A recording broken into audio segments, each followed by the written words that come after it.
At 1837, local time, a Japanese F-15 is shadowing a Chinese carrier group southeast of Okinawa. Routine. Then his radar warning receiver stops chirping and starts screaming. A Chinese J-15 explodes from the clouds and paints him with fire control radar. Lock. The message is clear. We see you. We own you. The Japanese pilot should disengage. Report. Go home. Instead, he rolls into the threat. Stick hard right, nose down. The F-15 snap rolls 90 degrees and dives, pulling 5 Gs as the horizon spins sideways. In 2 seconds, the J-15 goes from his 11 o'clock to his 3 o'clock, and the warble in his helmet stops. The Chinese radar lost him. Here's why. Every pulse Doppler radar on Earth has the same fundamental weakness.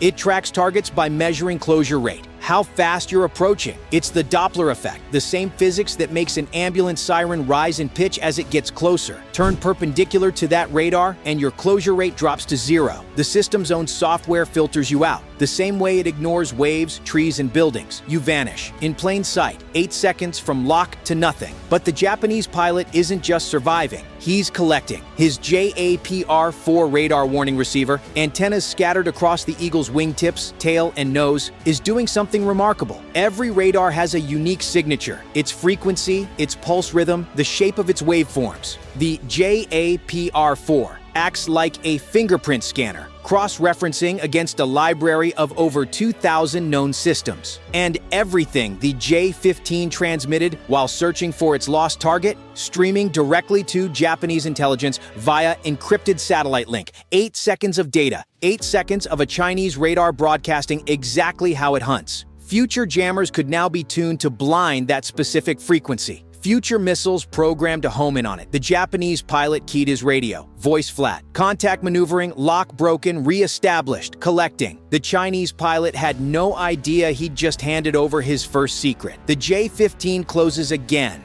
Lock restored. This time, the Japanese pilot goes vertical. He pulls hard into the Chinese fighter, nose rising, airspeed bleeding off. At the top of the climb, he rolls inverted and pulls through a split S, reversing direction, dropping 3,000 feet in 4 seconds. Lock broken again. This works because the J-15 uses a mechanically scanned radar. Its antenna physically tilts to follow targets, like a security camera on a motorized mount. The Japanese pilot had simply moved faster than the motor could follow. The antenna was still pointing up when its target dove past. New intelligence collected, the exact pull rate required to outrun that antenna. China's newer fighters, the J-16, the J-20, use electronically scanned arrays with no moving parts and near instantaneous tracking. But the J-15 was designed in the 1990s using 1980s Soviet technology. The carrier's air wing was flying yesterday's radar against a pilot trained to exploit exactly that. The Chinese pilot adapts, gets faster, reacquires in 5 seconds, then 2. He's learning. He's also getting angry. He presses to 300 meters, then 200. At that distance, the Japanese pilot can see the glow of Chinese engines through the canopy. The weapons pylons, 2 PL-12 radar-guided missiles, 2 PL-8 heat seekers. He can see everything. And at this range, the JAPR-4 isn't just reading frequency and pulse patterns anymore. It's measuring power output curves, side lobe characteristics, even the subtle frequency drift revealing the radar's internal temperature. Data that would take years to gather, delivered in minutes. The next time a Type 1493 radar locked onto an Allied aircraft, electronic warfare systems would know exactly which frequencies to flood with noise. Meanwhile, 35,000 feet above the engagement, 2 more Eagles from Naha are holding in complete radar silence. Watching, waiting, vectored by ground control, invisible to Chinese sensors. They're not there to help. Not yet.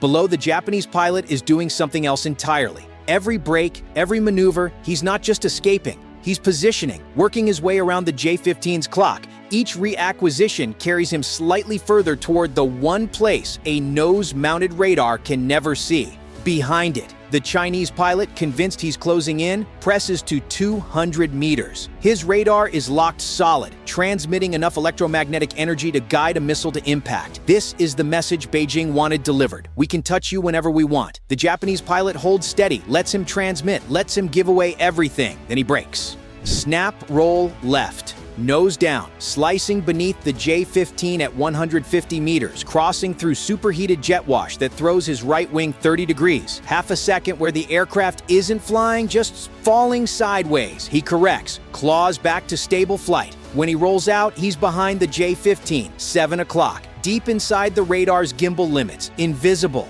The Chinese pilot's scope is empty. For the first time in 22 minutes, he has no target. He cranes his neck, checks his mirrors, the same blind spot solution your grandmother uses in her Honda Civic. Peak engineering, nothing. He hauls into a hard turn, sweeps the radar forward, finds the Eagle, repositioned even further behind him. One more cycle and it's directly on his 6. Enough. He slams the throttles forward, lights the afterburners, and charges. Both aircraft accelerate toward each other.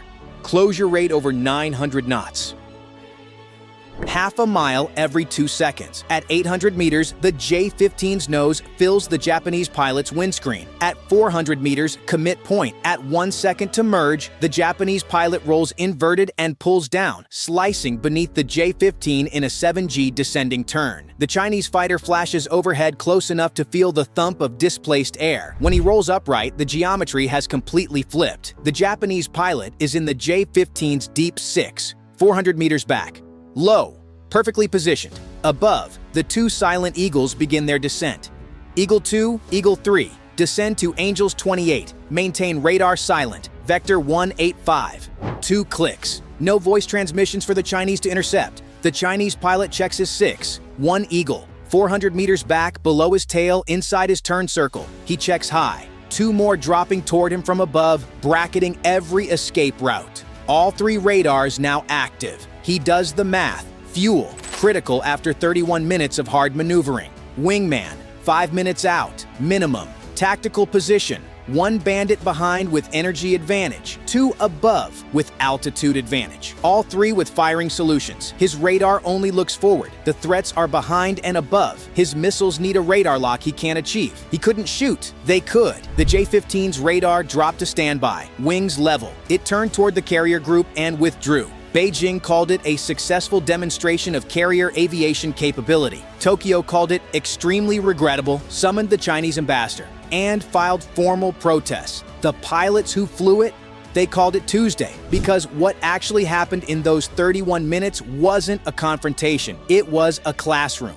The Chinese pilot spent half an hour trying to dominate a single Japanese fighter, and had been the subject of the lesson the entire time. Every lock, every reacquisition, every desperate search pattern, recorded, analyzed, transmitted. A technical manual written in real time, at 500 knots, in the dark above the Philippine Sea. The radar that was supposed to demonstrate Chinese dominance had just spent 31 minutes teaching its enemies exactly how to beat it.